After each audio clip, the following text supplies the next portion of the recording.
Well, the highlights for me started out right out of the start with Benjamin Tall talking about his best piece of advice for the morning was not to read the newspapers. You know, we live in such uncertain times, and there's a lot of volatility.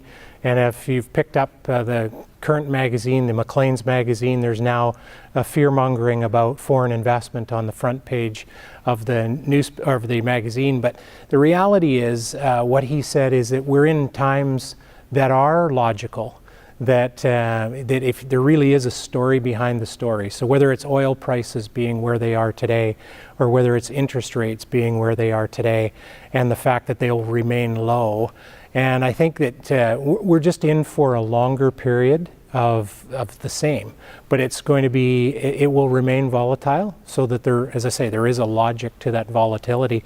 And then from there it went really to George Charis, and George Charis was talking today about the future and what we have to look forward to, you know, the autonomous cars that we've got, and what will our future buyer, our future tenant, our future homeowner need or want in 5 to 7 to 10 years from now. It's very interesting for us to think about what we do in the industry in building accommodation for the future. And I think so many of us tend to do and repeat what we've done before, as opposed to think broadly about what's possible in the future.